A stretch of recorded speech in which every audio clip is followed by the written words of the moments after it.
Hi, എല്ലാവർക്കും food ട്രാവലിൻ്റെ മറ്റൊരു എപ്പിസോഡിലേക്ക് സ്വാഗതം. പത്തനംതിട്ട ജില്ലയിലെ ഒരു ഹിഡൻ സ്പോട്ടാണ് ഇന്ന് നിങ്ങളെ പരിചയപ്പെടുത്തുന്നത്.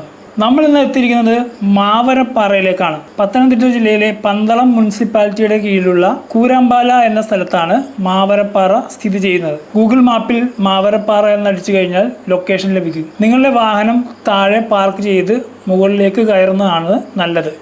അല്ലെങ്കിൽ നമുക്ക് മുകളിൽ ചെന്ന് വണ്ടി തിരിക്കാൻ ബുദ്ധിമുട്ടാണ്. ഒരു മനോഹരമായ പാറമടയാണ് മാവരപ്പാറ. പച്ച നിറത്തിലുള്ള വെള്ളവും ചുറ്റും പാറക്കെട്ടുകളും. ആഹാ, സൂര്യയുടെ സിനിമയിലെ പാട്ട് സീൻ പോലെ മനോഹരം. ഇതിൻ്റെ മുകളിൽ കയറിയാൽ നെൽവയലുകളും കണ്ണെത്താ ദൂരത്തോളം പച്ചപ്പും ഒക്കെ കാണാം. ഔട്ട്ഡോർ ഫോട്ടോഷൂട്ടിന് പറ്റിയ ഒരു സ്ഥലമാണ് മാവരപ്പാറ. രണ്ട് പാറകൾക്കിടയിൽ ഒരു ഗ്യാപ്പ് കാണാം. അതാണ് പ്രധാന അട്രാക്ഷൻ. ഇതൊരു വിനോദസഞ്ചാര കേന്ദ്രമല്ല, സ്വകാര്യ വ്യക്തിയുടെ പാറമടയാണ്. ഇവിടെ പ്രവേശിക്കുന്നതും സ്ഥലം കാണുന്നതിനായി പാറയുടെ മുകളിൽ കയറുന്നതും നിയമം മൂലം നിരോധിച്ചിരിക്കുന്നു. അപകടകരമായ പാറയിൽ കയറിയുണ്ടാകുന്ന അപകടത്തിന് ഉടമസ്ഥൻ ഉത്തരവാദിയായിരിക്കുന്നതല്ല.